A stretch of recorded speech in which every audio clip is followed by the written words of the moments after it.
पद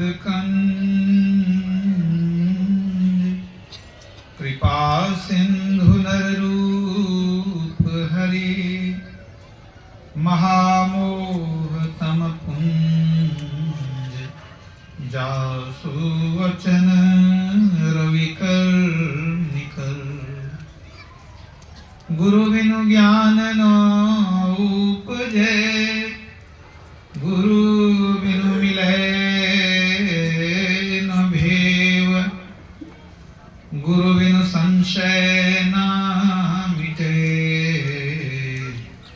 जय जय जय गुरुदेव। बोलिए प्रेम से श्री सद्गुरु महाराज की जय। परमाराध्य परम पूज्य गुरुदेव की पावन श्री चरणों में कोटिशः नमन। वंदनीय साधु समाज, आदरणीय प्रतिष्ठित सत्संगीगण, धर्म प्रेमी सज्जनों, माताओं बहनों तथा प्यारे बच्चों, संसार के लोग बाहर के सुख में ही दौड़ते दौड़ते अपने जीवन को बिता देते हैं, लेकिन संत जन कहते हैं यह जो सांसारिक सुख है, यह जो इंद्रिय सुख है, इससे अलग एक अलौकिक सुख है। उसका भी स्वाद जानना चाहिए। वो कौन सा सुख है? संतों ने संसार के सुख को झूठा सुख कहा, क्योंकि यह सुख कैसा है? सुख के बाद दुख, फिर दुख के बाद सुख, मतलब सुख बदलता रहता है। लेकिन एक ऐसा सुख है जो सुख कभी बदलता नहीं। एक बार सुख मिलने के बाद सदा के लिए लोग सुखी हो जाता है। कबीर साहब कहते हैं, झूठे सुख को सुख कहे मानत है मन मोद, जगत चबेना काल का कुछ मुंह में कुछ गोद। ये संसार तो काल का ग्रास है, ये संसार सब कुछ समाप्त होने वाला है, तो इसमें जैसे जो सुख मिलेगा वो भी समाप्त होगा। संत कबीर साहब ने कहा है, चांदो मरी है, सूर्यो मरी है पवन रूपानी। कबीर साहब पढ़े लिखे नहीं थे, आप जानते हैं, कागज मसी छियो नहीं। उन्होंने क्या कहा? एक दिन सूर्य भी मर जाएगा, एक दिन चंद्रमा भी समाप्त हो जाएगा। आज का वैज्ञानिक कहता है कि सूर्य की आयु लगभग 10 अरब वर्ष है, जिसमें से लगभग 4.5 अरब वर्ष बीत गया है, मतलब आधी आयु समाप्त हो गई है। लगभग 5 अरब वर्ष के बाद सूर्य समाप्त हो जाएगा, वैज्ञानिकों का कथन है। तो वैज्ञानिक को इतना ज्ञान है, इतना उसके पास जो साधन है, तब तो पता लगाया। कबीर साहब बिना पढ़े लिखे कैसे कह दिए कि सब समाप्त होने वाला है? तो कहने का मतलब, जब संसार समाप्त होगा तो उसका सुख भी समाप्त होगा। जो चीज बदलेगा उसका सुख वैसा नहीं रहेगा। मान लीजिए छोटा बच्चा है, बहुत प्यारा, आप गोद में लेते हैं, बहुत आनंद मिलता है। वो कितने दिन तक वो बच्चा रहेगा कि आप गोद में लेते रहेंगे, आनंद लेते रहेंगे? बच्चा बड़ा हो जाएगा तो गोद में नहीं ले सकेंगे। कुछ बढ़िया चीज खाते हैं, स्वाद लगता है, कितने देर तक स्वाद लगेगा? मुंह में रखने के बाद स्वाद खत्म हो जाएगा। वही बात है। तो संत लोग कहते हैं कि संसार का जो सुख है वो अपरिवर्तनशील है, एक ऐसा सुख है जो परिवर्तनशील नहीं है, उसके बारे में बताते हैं संत। तो ये जो शरीर मिला है, मनुष्य शरीर, ये विषय भोग के लिए नहीं है। आपने पाठ में सुना होगा, यही तन कर फल विषय न भाई, स्वर्ग स्वल्प अंत दुखदाई। भगवान राम ने कहा, भगवान राम परमात्मा के अवतार हैं, उन्होंने संसार को उत्पन्न किया, उनकी ही वाणी है, सब मम प्रिय सब मम उपजाए, सब ते अधिक मनुज मोहे भाए। सब मम प्रिय सब मम उपजाए, मेरे द्वारा ही सब कुछ उत्पन्न होता है। अब फिर भगवान राम क्या कहते हैं, वही भगवान, कि ये शरीर जो है सबको मैंने पैदा किया है, लेकिन ये जो मनुष्य शरीर है ये विषय भोग के लिए नहीं है। यही तन कर फल विषय न भाई, मतलब कुछ और उद्देश्य ये शरीर मिला है। उद्देश्य को जानना जरूरी है। अगर उद्देश्य को नहीं जानेंगे तो शरीर तो समाप्त हो जाएगा, शरीर तो रखा हुआ नहीं रहेगा। तो जिस काम के लिए शरीर मिला और जाने भी नहीं, उस काम को पूरा किए भी नहीं और शरीर समाप्त हो गया। मतलब उद्देश्य पूर्ति के बिना ही जीवन समाप्त हो गया। आगरा के संत राज स्वामी साहब कहते हैं, मिली नर देह यह तुमको, बनाओ काम कुछ अपना, पचो मत आए इस जग में, जानियो रैन का सपना। पचो मत आए इस जग में, इस संसार में अपने जीवन को खपाओ मत, बर्बाद मत करो। जानियो रैन का सपना, ये संसार रैन का सपना की तरह है। संसार रैन का सपना है, सपना हो नहीं अपना।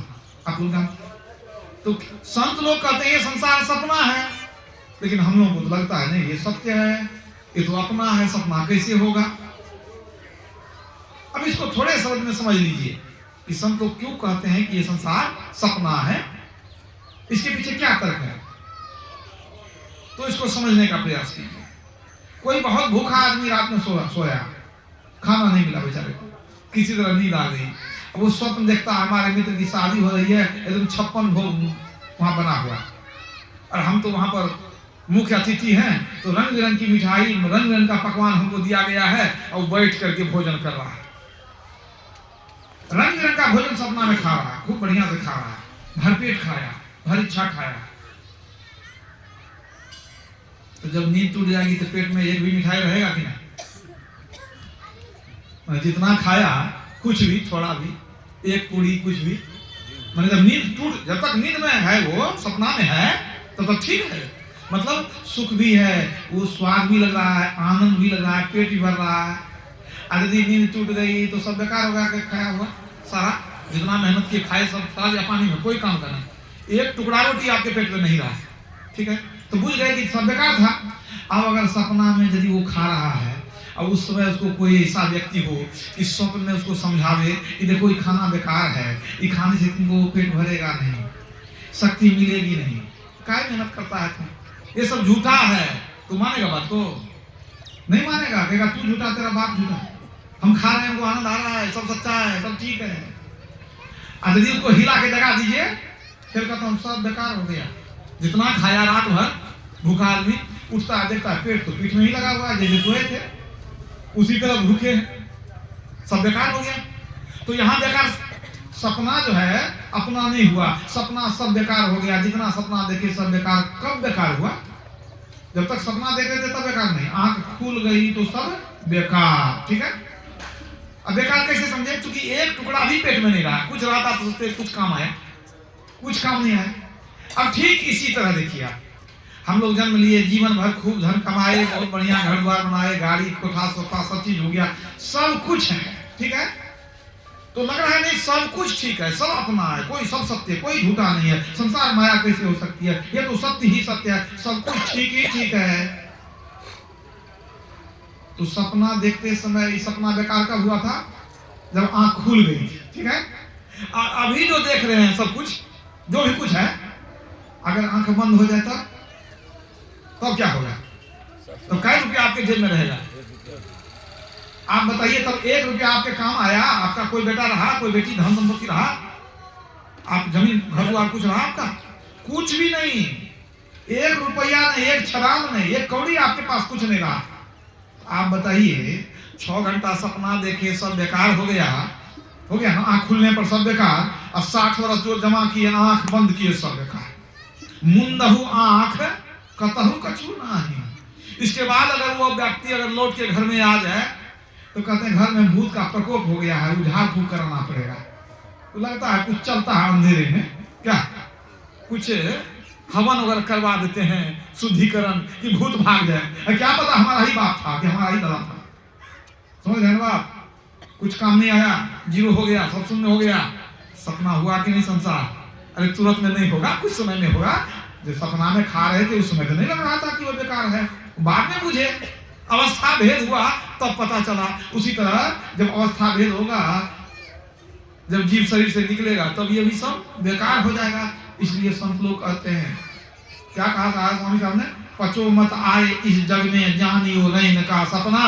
ये संसार भी रैन के सपना के तरह है, एक दिन सब छूट जाएगा, तेरा कुछ बचेगा नहीं। क्या करें? मिली नर देह यह तुमको, बनाओ काम कुछ अपना। क्योंकि संसार है सपना, तो काम बना लो अपना। स्वामी साहब कहते हैं अपना काम बना लो। ठीक है, स्वामी साहब ने कहा तो मन में रख लीजिए भाई अपना काम करना। ठीक है, अब ये देखेंगे भाई अपना काम क्या है।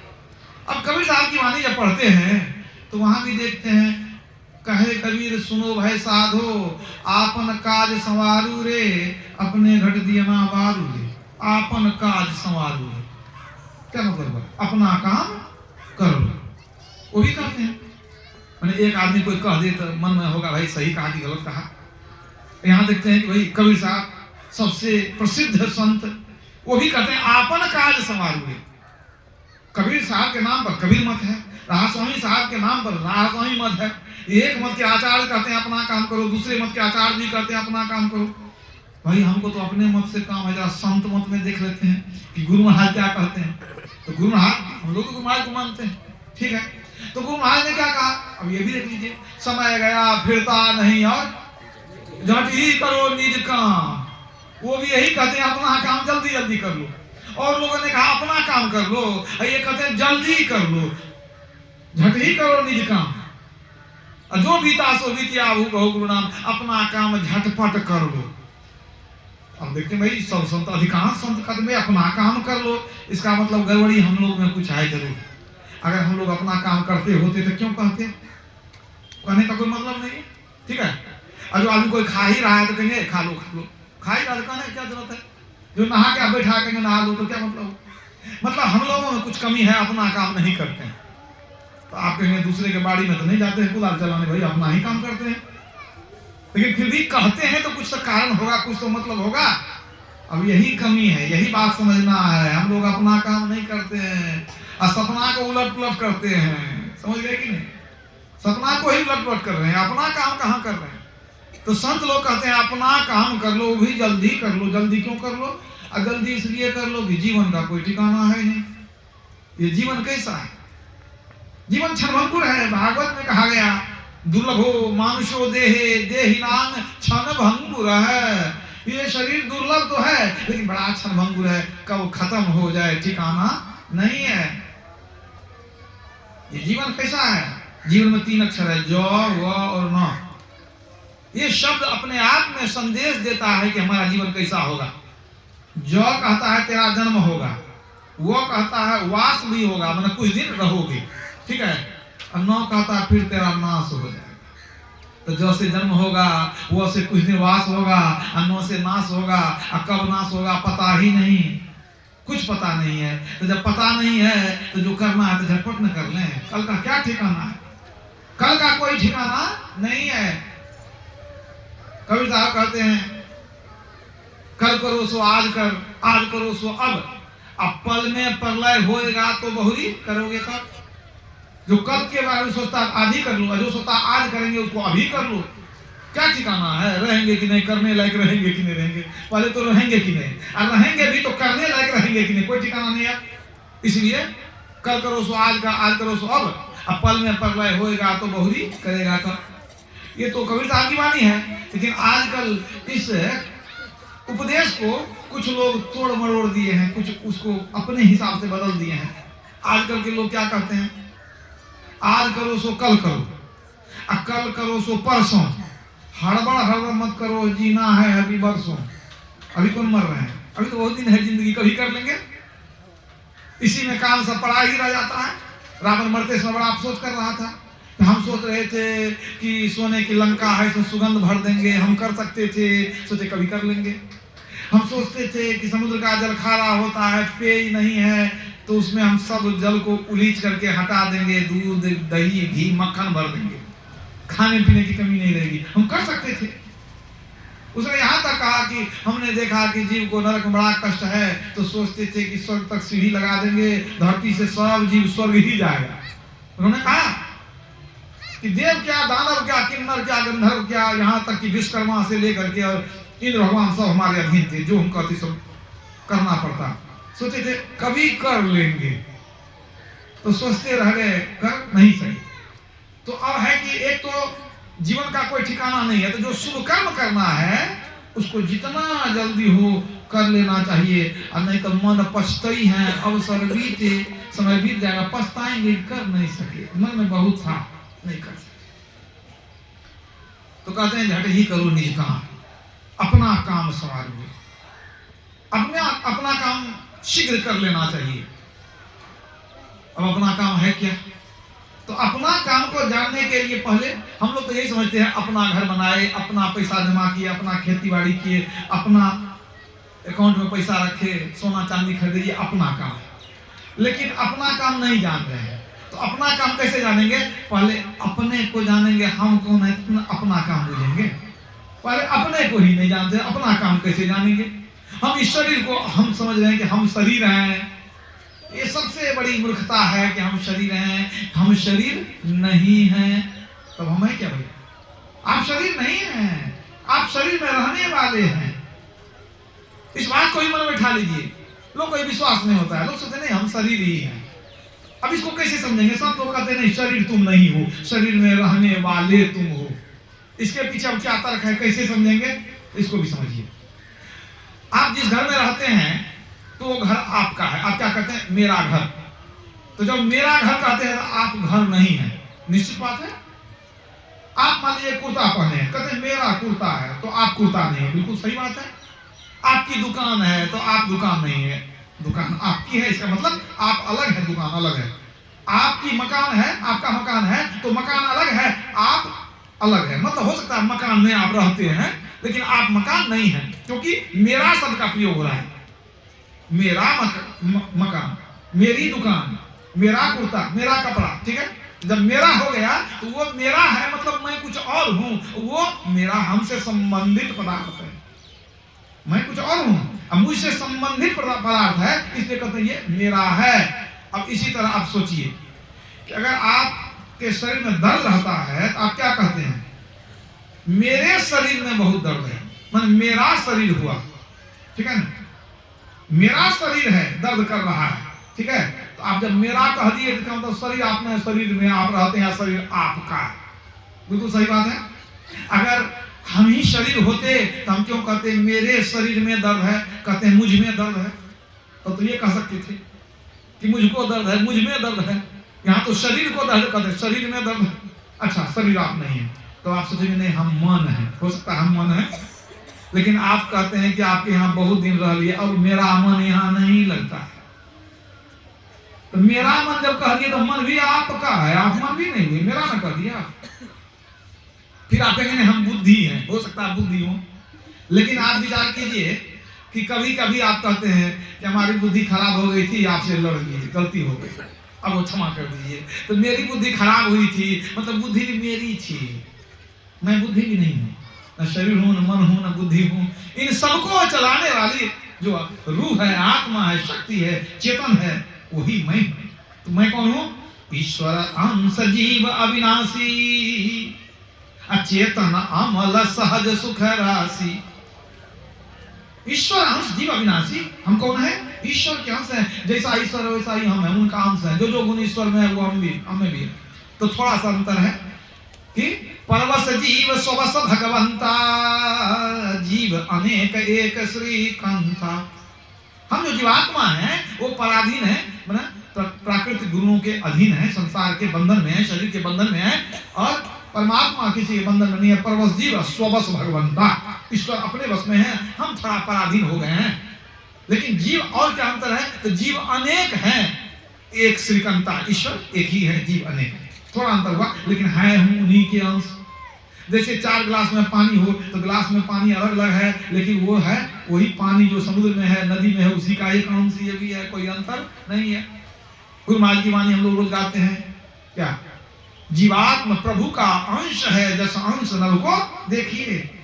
जीवात्मा उसी तरह परमात्मा का अंश है, जैसे बाहर का जो आकाश है वही इस पटाकाश के अंदर में है। पट आकाश, ये कपड़े का जो घर बना है, इसके अंदर जो आकाश शून्य है, वो बाहर का शून्य, ये दोनों एक ही है। जब से ये घर बन गया तो इसको पटाकाश कहने लगे, लेकिन है दोनों एक ही एक। तो ईश्वर के अंश हम। भगवान श्री कृष्ण ने गीता में कहा, ममे वांशो जीव लोके जीव भूतः सनातनः। हे अर्जुन, इस शरीर में बसने वाली जो आत्मा है वो हमारा ही सनातन अंश है। हाथरस के संतुष्टि साहब कहते हैं, चौथे लोक बसत एक स्वामी, चौथे लोक बसत एक स्वामी, अब जीव अंश उस अंतर्यामी, उसी अंतर्यामी परमात्मा का अंश यह जीव है। एक ही बात हुई। जगत गुरु शंकराचार्य ने कहा, ब्रह्म सत्यं जगत मिथ्या, जीवो ब्रह्मैव नापरः, अर्थात ब्रह्म सत्य है, ये संसार मिथ्या है, झूठा है, जीवो ब्रह्मैव नापरः, और ये जो जीव है वो ईश्वर का ही अंश है, दूसरा कुछ नहीं है। तो सभी संत भगवंत यही कहते हैं कि हम कौन है, ईश्वर का अंश है। हम जान गए हम जीवात्मा है, हम शरीर नहीं है। हम सुन लिए कि हम जीवात्मा है, तो सुन तो लिए लेकिन पहचान नहीं हुई है, मिले नहीं है अपने से। यदि पहचान भी जाए, अपने को ठीक से जान ले, समझिए सब दुख समाप्त। जमाने में उसने बड़ी बात कर ली, अपने आप से जिसने मुलाकात कर ली, अपने को जो जान गया वो बहुत बड़ा काम कर लिया। अपने को जान गया मतलब पूछते हैं सब दुख समाप्त, आपको मुक्ति की प्राप्ति हो गई। अभी आप पाठ में सुनिए भगवान राम ने क्या कहा, साधन धान मोक्ष कर द्वारा, अपाय में जई परलोक सवारा, सुप्रत दुख पावई, असिर धुनि धुनि पछताय, काल ही कर्म ही ईश्वर ही मिथ्या दोष लगाए। इस मनुष्य शरीर में मुक्ति का द्वार है, इसी मनुष्य शरीर से जीव को मुक्ति मिल सकती है। देवता का शरीर मिल जाए तो भी मुक्ति मिलने वाली नहीं है। गुरु महाराज की वाणी है, केवल नर ही तन से मुक्ति को पावहु, याते यातन दुर्लभ मुक्ति कमावहु। केवल मनुष्य शरीर से मुक्ति मिलती है, देवता के शरीर से भी मुक्ति नहीं मिलेगी। तो भगवान कहते हैं मनुष्य शरीर मिला है मुक्ति पाने के लिए, अपना परलोक बना लो, नहीं तो सो परत दुख पावई, परलोक में दुख पाओगे, सिर धुन धुन कर पछताते रहोगे कि मनुष्य शरीर तो मिला, अब मुक्ति के लिए प्रयास नहीं किए, अब फिर से नरक के आग में जल रहे हैं, या वहां से निकले तो फिर घोड़ा गधा मक्खी मच्छर बन रहे हैं, बड़ा कष्ट है, तो फिर पछताते रह जाएंगे। फिर पछताए हो क्या जब चिड़िया चुग गई खेत। तो मुक्ति की प्राप्ति कैसे होगी, जब अपने को जानेंगे तभी। इसलिए सभी संत भगवंत कहते हैं ये तो सुन लिया तुमने कि हम लोग क्या है, परमात्मा के अंश हैं, जीवात्मा हैं, क्षत्रज्ञ हैं, ये तो जान दे, लेकिन पहचाने नहीं। इसलिए संत लोग कहते हैं कि अपने आप को जानो पहचानो। कबीर साहब की वाणी है, आत्मज्ञान बिना सब सूना, क्या मथुरा क्या काशी, घर में वस्तु धरी नहीं सूझे, बाहर ढूंढन जासी। कहां खोजने के लिए भटक रहे हो, जब तक आत्मज्ञान नहीं होगा तब तक भटकते रहोगे। काशी मथुरा सब बेकार है। दास बोध में आया है, नाना शास्त्र पठेन लोके, नाना दैवत पूजनम, आत्मज्ञान बिना पार्थ सर्व कर्म निरर्थक। अनेक देवताओं की पूजा कर लीजिए, अनेक शास्त्रों को पढ़ लीजिए, अगर आत्मज्ञान नहीं हुआ सर्व कर्म निरर्थकम, सब काम बेकार चला गया। अच्छा, कुछ लोग सोचते हैं कि बहुत शास्त्र पुराण पढ़ेंगे, गीता रामायण पढ़ लेंगे तो आत्मज्ञान हो जाएगा।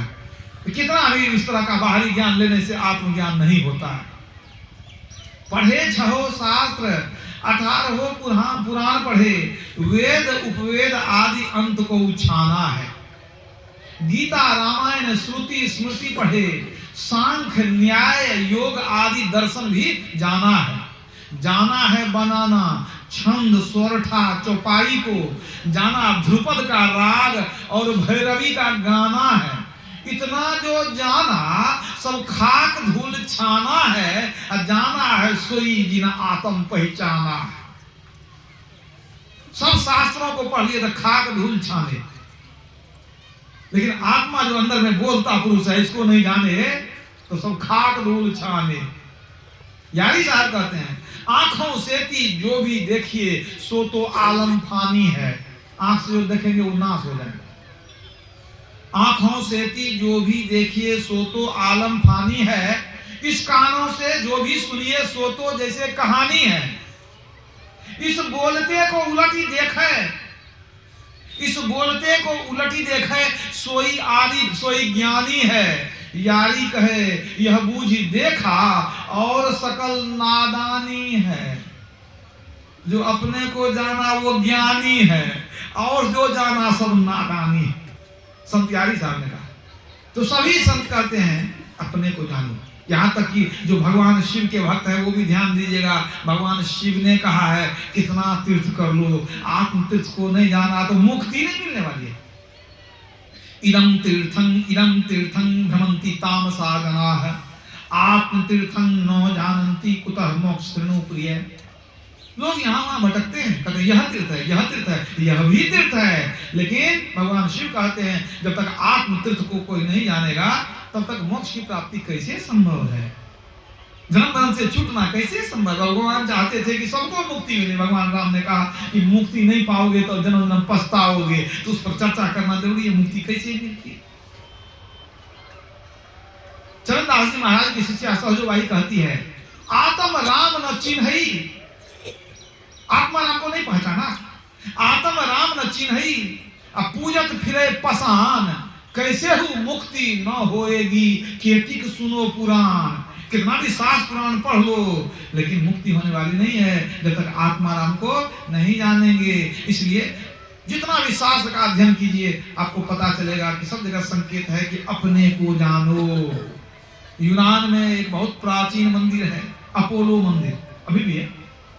उसमें कुछ उपदेश लिखा हुआ है, 3 उपदेश लिखा हुआ है। पहला उपदेश लिखा हुआ है नो दाई सेल्फ, अपने को जानो। ये ज्ञान कहां से आया? हमारे वेद से निकला हुआ। नो दाई सेल्फ, अपने को जानो। प्रश्न है को हम कौन हैं? हम ब्रह्मास्मि, उसको जानना पड़ेगा। ये वेद का प्रश्न है। जब इसको जान लिए तो सब कुछ जान लिया, नहीं जाने तो कुछ नहीं जाने। राजा जनक अपने महल में सोए हुए थे, स्वप्न देखने लगे।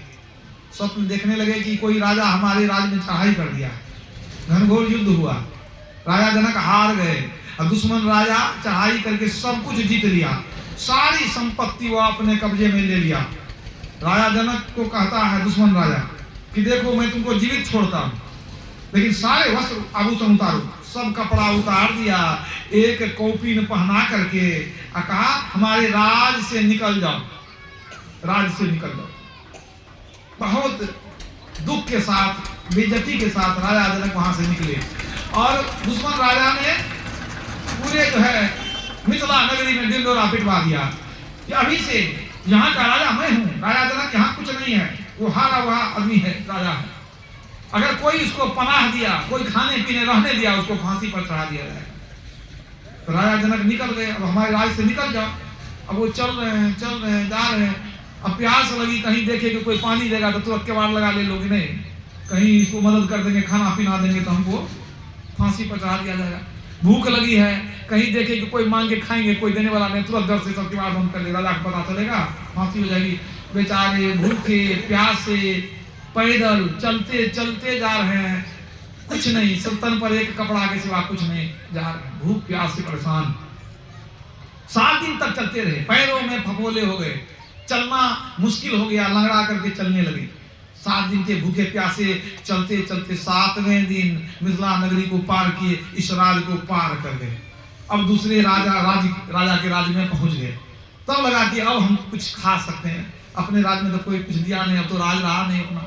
वहां अब लग रहा था कि प्राण इनको जो है निकलने वाला है। तो एक व्यक्ति को कहा भैया कुछ खाने के लिए मिलेगा?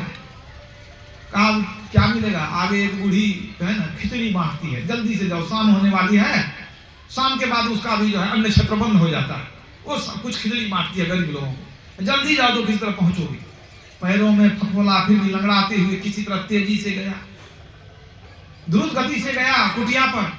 और जब तक वहां पहुंचा तो कहता माई, जनक ने कहा माई कुछ खान पी दो, प्राण निकलने वाले।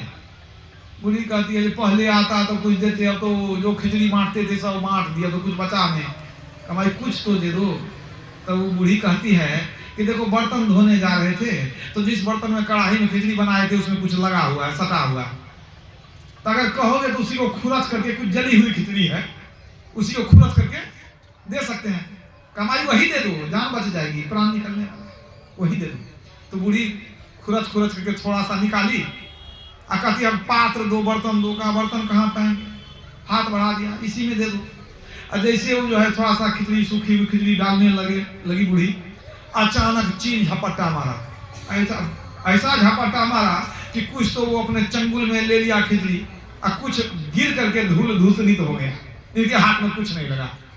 अब इतना जोर का जो झपट्टा मारा, हड़बड़ा गए, इतना हड़बड़ाए कि हड़बड़ाहट में नींद टूट गई। अब नींद टूट गई तो एकदम धड़कन तेज, पसीना पसीना, उठ के बैठ गए। रानी की नींद टूट गई, क्या हो गया? पूछने लगे क्या हो गया? अब एकदम से तो घबराए हुए थे, डरे हुए थे, परेशान थे। 7 दिन का भूखा प्यासा, कैसा क्या हालत होगी? हालत तो वही होगी, डर तो वैसा ही रहेगा, है कि नहीं? रानी पूछने लगी क्या हो गया? अभी सोचने लगे क्या हुआ, धड़कन तेज है, याद करने लगे बहुत कष्ट में थे, बहुत घोर कष्ट में थे, कैसा दुःस्वप्न था। तो वो सोचने लगे कि सत्य था झूठा था, लेकिन साथ ही कष्ट काटते हैं। पूछा क्या हुआ? तो कहते हैं क्या, यह सत्य की वह सत्य, यह सत्य की वह सत्य। ये 7 दिन बहुत दुख काटे, वो सत्य था कि अभी ये सही है, कहीं यही तो झूठ नहीं है, ये सही है कि नहीं है? अब विश्वास नहीं होने लगा कि सही में हम राजभवन है, पलंग पर है, रानी भी है, आवाज देंगे तो बाहर नौकर भी है, लेकिन ये सही है कि वही सही था। अब घबरा गए। अब रानी कुछ पूछे तो कहे यह सत्य की वह सत्य, पहले बता। तो कौन बताएगा? रानी ने सोचा कि इनका मस्तिष्क कुछ बिगड़ गया, कुछ बीमारी हो गई है इनको। और सुबह राज वैद्य को बुलाया कि भाई नास नाड़ी देखिए जरा सा, कुछ गड़बड़ा तो नहीं गया इनका, मिजाज तबीयत खराब है। और वैद्य ने देखा कहा नहीं सब कुछ ठीक ठाक है, कोई बीमारी नहीं। अब कोई कुछ पूछे तो बीच में यही आके कहने लगी यह सत्य की वह सत्य। सब दरबारी को पता चल गया कि राजा का मस्तिष्क बिगड़ गया, माथा खराब हो गया, जिसको साधारण शब्द में कहते हैं पागल हो गया है। तो राजा को कैसे कोई मुंह पकड़ेगा पागल हो गया, लेकिन पीठ पीछे सब समझ गए कि राजा का माथा खराब हो गया, पागल हो गया। जब कोई कुछ पूछता है कहता यह सत्य की वह सत्य। कुछ दिन तक तो यही बकते रहे वो, उनको लगा कि प्रश्न का उत्तर तो मिलेगा नहीं, बड़ा दुख काटे थे, कहीं दुख फिर आ जाए तब क्या ठिकाना है। और ये सुख झूठा है कि वो सुख, वो दुख झूठा था कि सच्चा, वो सच्चा था कि ये सच्चा है, क्या मुझे पता। अंत में उनको लगा कि नहीं, महल में रहने से हमारा प्रश्न, हमारा जो प्रश्न है अनुत्तरित ही रह जाएगा, इसका उत्तर हमको कैसे मिलेगा? हमको किसी योग्य गुरु को खोजना पड़ेगा जो ठीक ठीक बता सके। अपने सारथी को कहा रथ तैयार करो, हम चलेंगे। जनकपुर के मतलब सड़क पर निकल गए, हम निकल गए किसी ज्ञानी गुरु के खोज, रथ लेकर चल रहे थे। अब अचानक एक बूढ़ा सा टेढ़ा मेढ़ा आदमी आ गया सामने में। तो सारथी ने कहा कि हट जाओ, राजा की सवारी आ रही है। एक बार कहा नहीं हटा, 2 बार कहा नहीं हटा, तीसरे बार कहता है कि अंधा है क्या, अरे हटता क्यों नहीं है, देखता नहीं राजा की सवारी आ रही है। तो वो जो बूढ़ा व्यक्ति था वो कहता है अरे तू अंधा, तेरे रथ पर जो बैठा है वो अंधा, मैं क्यों अंधा होऊंगा? तो ये सुन करके सारथी बड़ा अच्छा लगा कि राजा के बारे में कह दिया कि मुझको कहता तू अंधा, रथ पर जो बैठा वो भी अंधा, ये तो साधारण बात नहीं है। तो क्रोध में उतर गया। राजा ने कहा नहीं थोड़ा सा शांत रहो, अरे ऐसी बात कहा, जाके पूछो क्या बात है। सारथी उतर के कहता है कि आप कैसे कह दिए कि हम अंधा, जब रथ पर बैठा है वो अंधा? कहा जब इतना ज्ञान नहीं है कि रास्ता किसको दिया जाता है, किससे मांगा जाता है, तो अंधा नहीं तो क्या कहेंगे, ज्ञानी कहेंगे। आंख रही तो अंधा है तुम दोनों, इतना ज्ञान नहीं है कि रास्ता किसको दें किसको मांगे। हमारे तो बता दीजिए ना अभी। काले सो कोई बूढ़ा हो, बीमार हो, दिव्यांग हो, है कि नहीं, तो उससे उसको रास्ता उससे मांगा नहीं जाता, रास्ता दो, उसको रास्ता दिया जाता है। तुमको चाहिए कि अपने एक तरफ खड़ा हो जाए, उसको जाने दे। ये है तरीका। जो लाचार है, वृद्ध है, बीमार है, दिव्यांग है, उसको तू रास्ता देगा कि रास्ता मांगेगा उससे? तुमको पता नहीं है, तेरे रथ पर बैठा है वो भी कुछ नहीं बोलता है, तो इसलिए कहीं दोनों ये ज्ञान होना चाहिए। ये जब सुना राजा जनक ने समझ के ये कोई ज्ञानी व्यक्ति है, ऐसी बात कौन कह सकता है। राजा को चुनौती दे कि अंधा है, ये साधारण व्यक्ति की बात नहीं है। उतर गए राजा जनक, उनको लगा कि कोई विद्वान आदमी लगते हैं, जाके प्रणाम किए, कहते महाराज आप कौन है? उन्होंने कहा हम कोई हमसे मतलब, तू राजा जनक है ना, अपना ख्याल करो, मुझसे क्या काम है? कहा नहीं महाराज हम जानना चाहते हैं, हम कुछ प्रश्न लेकर के निकले हैं कि कोई हमारे प्रश्न का उत्तर दे। कहा मतलब तू गुरु के खोज में निकला है? कहा गुरु के खोज में निकले। अब देखिए वो जो चढ़ा मेढ़ा व्यक्ति था, बीमार व्यक्ति कौन था? अष्टावक्र मुनि थे, वो थे अष्टावक्र मुनि। तो अष्टावक्र मुनि ने कहा कि तुम गुरु की खोज में निकले हो, और गुरु जब मिल जाए तो उसको कहाँ बैठाओगे? आपने तो रथ पर बैठा है, एक ही आदमी का बैठने का जगह है, रथ बैठ के आते हैं। कहा गुरु मिल जाएंगे तो हमको ऊपर बैठाएंगे, हम पैदल चलेंगे उनके पीछे पीछे। अष्टावक्र मुनि ने कहा ठीक है, तो हमको बैठाओ, बैठाओ ऊपर में। और तुरंत नतमस्तक हो गए, चलिए कोई तो मिल गए जो हमको ज्ञान देंगे। कहा महाराज आइए विराजिए। उनको ऊपर में बैठा दिए और अपने रथ के पीछे पीछे चल दिए पैदल। ले करके कहाँ आ गए? दरबार में। दरबारी लोग दूर से ही देख लिया। कहा तो पहले समझ रहे थे ये पागल है, लेकिन ये पूरा पागल हो चुके हैं। एक बूढ़ा बीमार आदमी को, पागल को, किसको ऊपर में बैठा रखे हैं? भिखारी को। अपने पैदल आ रहे हैं, लगता है सही में दिमाग पूरा का हो गया है। राजा पैदल हो, अपने जगह पर एक कोई भिखारी ऐसा आदमी को बैठा दिया। अब जैसे वो रथ रुका तो उनको कहते हैं आइए महाराज विराजिए। ले गए उनको आसन और विराजमान किए। अब जब वो अष्टावक्र मुनि को अपने आसन पर बैठा दिए, राजा जनक नीचे बैठ गए।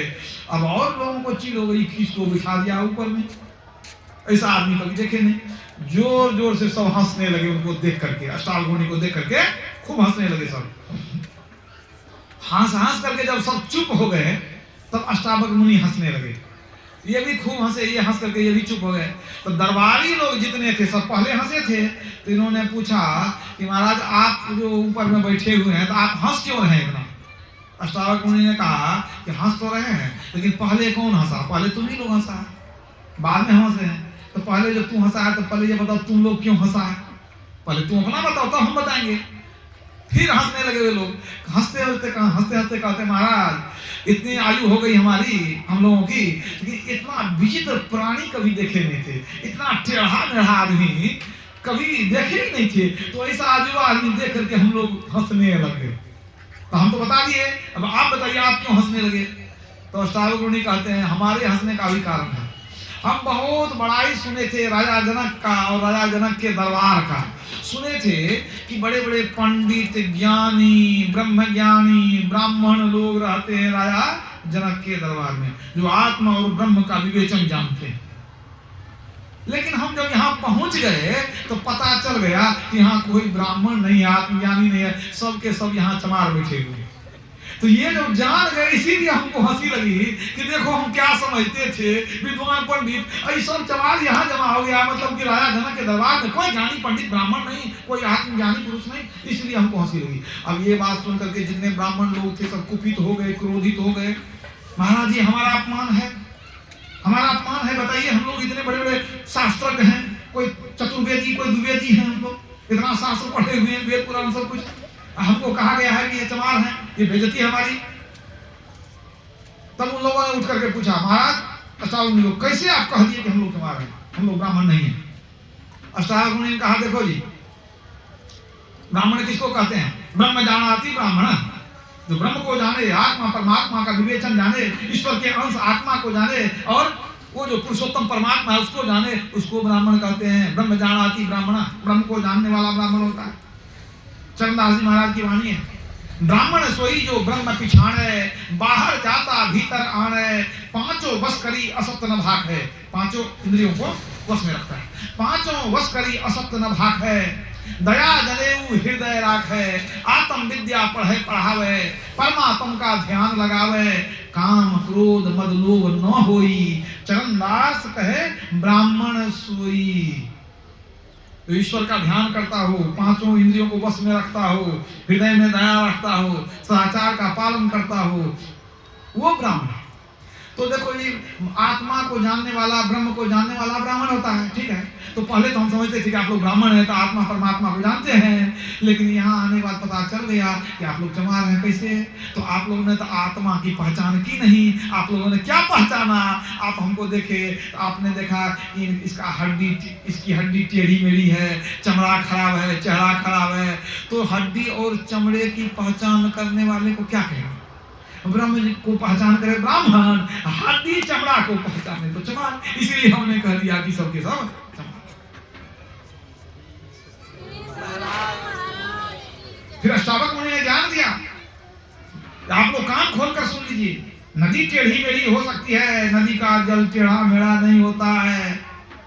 ईख जो है गन्ना वह टेढ़ा मेढ़ा हो सकता है, उसका रस कभी टेढ़ा मेढ़ा नहीं होता है। उसी तरह ये 5 तत्व का अधम शरीर टेढ़ा मेढ़ा हो सकता है, इसमें रहने वाली आत्मा वो शाश्वत है, वो आपके अंदर जैसा है वैसा मेरे अंदर है, कोई अंतर नहीं, वो टेढ़ी मेढ़ी नहीं होती है।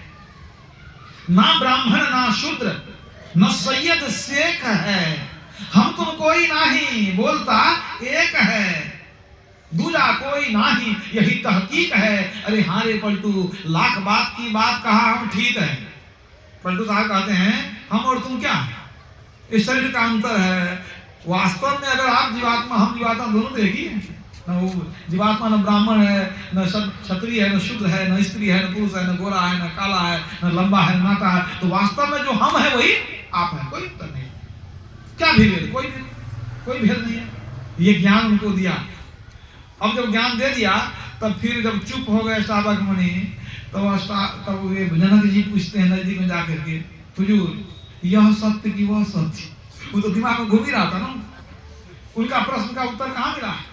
तो वो श्रावक मुनि कहते हैं अच्छा राजा जनक, तू रात में स्वप्न देख रहा था, स्वप्न में तूने देखा कि दुश्मन राजा चढ़ाई कर दिया, तुमको जीत लिया, तुमको राज से निकाल दिया, तू 7 दिन तक भूखा प्यासा नंगा पांव चलता रहा। कहा महाराज बिल्कुल ठीक, अंतर्यामी थे ना, सब जान गए, बिना बताए जान। कहा महाराज बिल्कुल सही कह रहे हैं। कहा तो 7 दिन के बाद जब भूख से तेरी प्राण निकलने लगी, तब तुम एक बूढ़ी माई के पास गया खिचड़ी मांगने के लिए, वो तुमको थोड़ा सा खिचड़ी, जली हुई खिचड़ी देने लगी, और जब तुम खाने के लिए लेने के लिए हाथ बढ़ाया तो चिल झपटा मारा, और कुछ तो वो ले गया, कुछ गिर गया मिट्टी में, खिचड़ी गिर गई मिट्टी में। बात सही है? कहा महाराज बिल्कुल सही है। तो अब यही बता दीजिए वो सत्य की यह सत्य। जनक ने समझाया, जो समझाया तो हम लोग भी कुछ जान लेंगे। श्रावक मुनि जब समझा रहे हैं तो जो ज्ञान उनको मिल रहा है वही ज्ञान हमको आपको मिल रहा है। तो उन्होंने समझाया कि तुम ये बताओ कि तुम जब भूख प्यास से परेशान थे, 7 दिन से एकदम बीमार परेशान हो चुके थे, और खिचड़ी तुमको जो वहां मिली थी बहुत कष्ट में थे। कहा महाराज बहुत कष्ट में थे। कहा तो उस समय ये राजपाट जो है, ये सब धन दौलत पत्नी ये सब था कि नहीं वहां? कहा नहीं महाराज वहां कुछ नहीं था, वहां तो माना कष्ट के सिवा कुछ नहीं, गरीबी कष्ट भूख प्यास यही थी, वहां कुछ नहीं, कोई सुख वहां नहीं था। अच्छा तो वो जो दुख में था जब तुम, तो ये महल ये सुख कुछ नहीं था। कहा ठीक है, हाँ ये बात सही है। और जब तुम्हारी नींद टूटी तो तू कहा था? कहा तो हम देखे कि हम राजपाट सब कुछ है यहाँ। का जब नींद टूट गई तब जो तुम महल में था, तो उस समय जो है तो पहले का वो दुख था कि नहीं वहां पर, भूख प्यास या खिचड़ी वगैरह कुछ थी कि नहीं? कहा नहीं महाराज। अब जब नींद टूट गई तो न भूख न प्यास न खिचड़ी न बूढ़ी कुछ नहीं था। अच्छा एक बात है कि जब तुम वहां दुख में था तो ये सुख नहीं था, जब तू स्वप्न में था तो ये राजपाट नहीं था। अब तुम राजपाट में देख रहे हो तो वह स्वप्न नहीं है कि नहीं? मतलब क्या है कि ये एक समय ये है, एक समय वो है, जब वो है तो ये नहीं है, जब ये है तो वो नहीं है ना? लेकिन एक बात बताओ, अब तू वहां था कि नहीं? कहा हम तो वहां भी थे। आज तू नींद टूटा तो तुम थे कि नहीं? कहा हम यहाँ भी थे। मतलब देखो वो यहाँ नहीं है, यह वहां नहीं है, लेकिन तुम वहां भी हो, तुम यहाँ भी हो। मतलब न यह सत्य न वह सत्य, एकमात्र तुम सत्य। श्री सद्गुरु महाराज यही है ईश्वर अंश जीव अविनाशी। अविनाशी सत्य माना सत्य सोई जो विनशय नहीं, जिसका कभी विनाश नहीं हो उसी को सत्य कहते हैं। जिसका कभी विनाश नहीं वो सत्य है। तो ये जो जीव है यह बिल्कुल सत्य है। अभी आप भगवान राम के वचन में सुन चुके हैं, आकर 4,84,000 योनि भ्रमत यह जीव अविनाशी। जीव अविनाशी है, विभिन्न शरीरों में 84 लाख योनियों में यह घूमता रहता है। करोड़ों जन्मों तक घूमते घूमते घूमते कबहुक करी करुणा नरदेही, तब दया करके मनुष्य शरीर मिलता है। इतने दिनों तक पशु पक्षी कीट पतंग आदि बनते रहते हैं। भगवान राम का उपदेश आप सुने, आप समझे इसको कि 84 लाख योनियों में ये अविनाशी जीव घूमता रहता है। भगवान राम ने कई जगह कहा ये जीव अविनाशी है।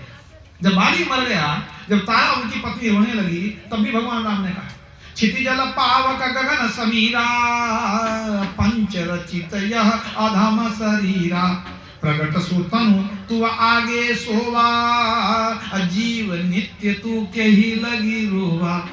हे तारा, जीव तो नित्य है, विनाशी है, उसके लिए रोती है, उसका कोई कुछ बिगाड़ ही नहीं सकता।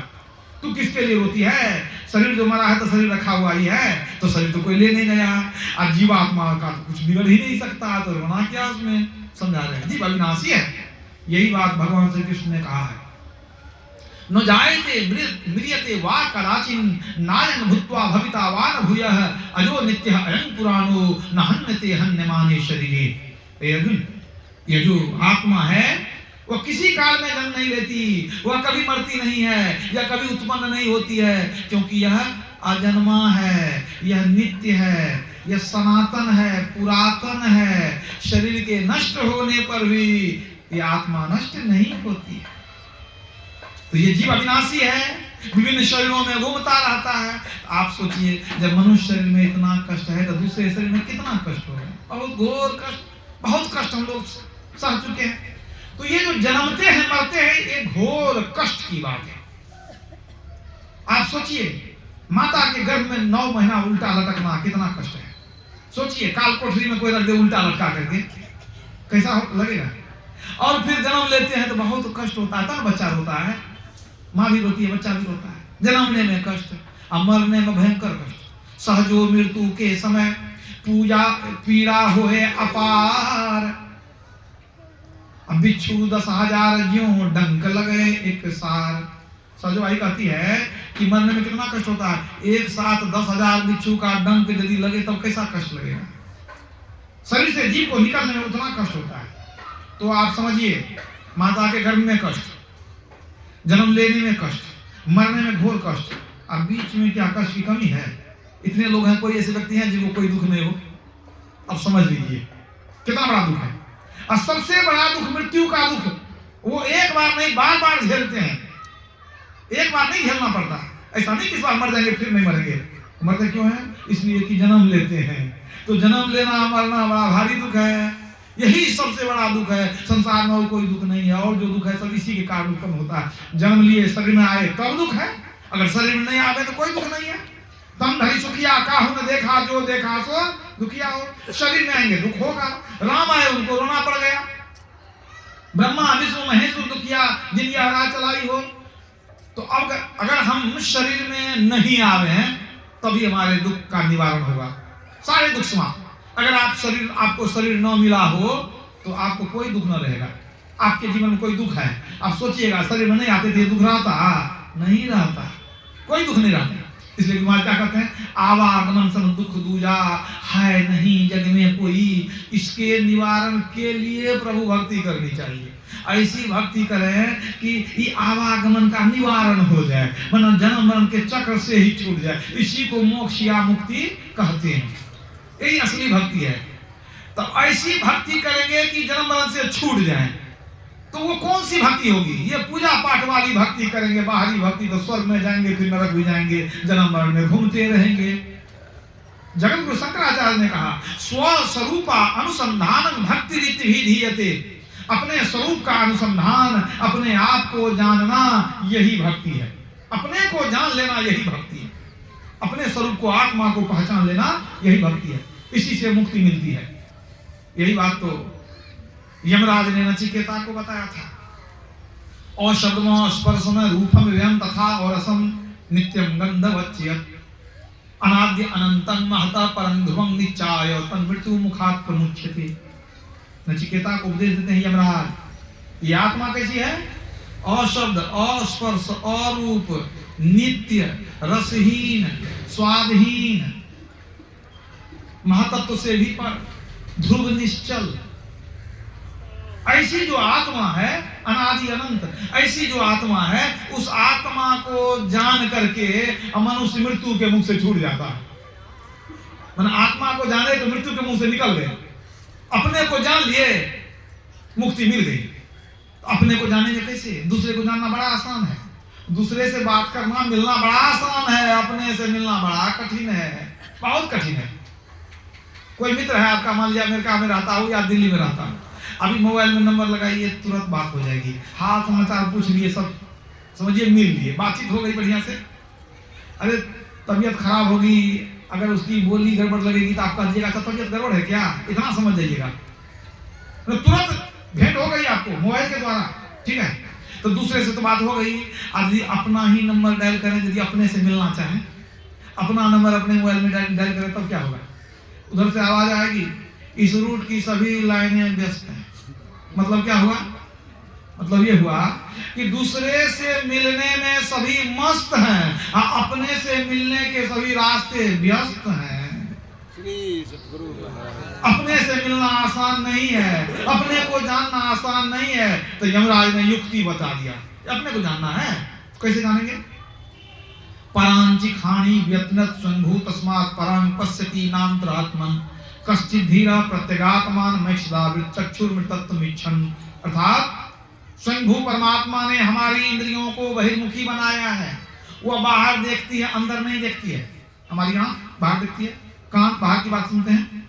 तो स्वयंभू परमात्मा ने हमारी इंद्रियों को बहिर्मुखी बनाया है, अंदर नहीं देखती है। तो आत्मा तो अंदर में है, तो कैसे देखेंगे? तब कोई कोई धीर पुरुष अमृत तत्व की इच्छा करते हुए बंद नेत्रों वाला होकर दृष्टि शक्ति को अंदर फेर कर आत्मा का दर्शन करते हैं। धैर्य रखना पड़ेगा, धैर्यवान। मोक्ष की इच्छा, अमृत पाने की इच्छा मतलब अमर होने की इच्छा, ठीक है, मैंने मोक्ष मिल जाए, धैर्य भी रखेंगे। और तब क्या करेंगे? आंख बंद करके, बंद नेत्रों वाला होकर, मतलब ध्यान की अवस्था में बैठकर दृष्टि शक्ति को अंदर फेरते हैं, मैंने अंदर में देखते हैं। निज तन में खोज सज्जन बाहर न खोजना, अपने ही घट में हरि हैं, अपने में खोजना। कैसे खोजेंगे? दो नैन नजर जोड़ी के एक नोक बना के, यही अंदर में खोजने का तरीका है। दो नैन नजर जोड़ी के एक नोक बना के अंतर में देख, सुन सुन अंतर में खोजना। अंतर में यदि देखने लगेंगे, दृष्टियोग की साधना करेंगे, तब जाकर के प्रकाश मिलेगा, शब्द मिलेगा, आत्मदर्शन होगा, परमात्मा दर्शन होगा। यही अवस्था मुक्ति की है। इसी को नानक साहब ने कहा, एक दृष्टि करी संसरी जाने जोगी कहिए सोई। जो अंदर में दोनों दृष्टिधारों को मिलाना जान गया, वही जोगी है। तो आज के सत्संग का निचोड़ क्या है? कबीर साहब कहते हैं, यह शरीर सागर अवगाहा। ये शरीर सागर की तरह था है अंदर में। यह शरीर सागर अवगाहा, यही कर नहीं कोई पावत था। अंतर उलटी निरेखे जोई, आवागमन मिटावे सोई। जो अंदर में दृष्टि योग करके देखना जान गया, वह आवागमन को मिटा देता है। तो भगवान जो चाहते थे सबको मुक्ति मिले, तो उसके लिए गुरु ही युक्ति बताते हैं। मुक्ति का मार्ग भक्ति है, जो जुक्ति बिना नहीं होती। जुक्ति से भक्ति यदि न किया तो भव से त्राण कहाँ होगा? तो कहने का मतलब, भगवान तो चाहते थे सब प्रजा को मुक्ति मिल जाए। इसके लिए उन्होंने कह दिया कि सब गुरु के शरण में जाना पड़ेगा। गुरु पद पंकज सेवा तीसरी भक्तिमान। तो गुरु से युक्ति लेकर के जो जब ध्यान करेंगे, वो अंदर में चल करके अपनी पहचान करेंगे और परमात्मा की पहचान करेंगे। उन्होंने समझिए अपने जीवन को सफल बना लिया, वे जन्म मरण के चक्र से छूट जाएंगे। अब बाकी जो विषय भोग में लगे हैं, बाहरी पूजन में लगे हैं, वे स्वर्ग नरक घूमते रहेंगे और आवागमन के चक्र में दुख पाते रहेंगे। इसलिए सभी संतों का यही उद्देश्य है कि ध्यान के द्वारा अंदर चल करके मोक्ष को पा करके अपना कल्याण बनाना चाहिए। यही थोड़ा सा आप लोगों की सेवा में कहा। बोलिए प्रेम से श्री सद्गुरु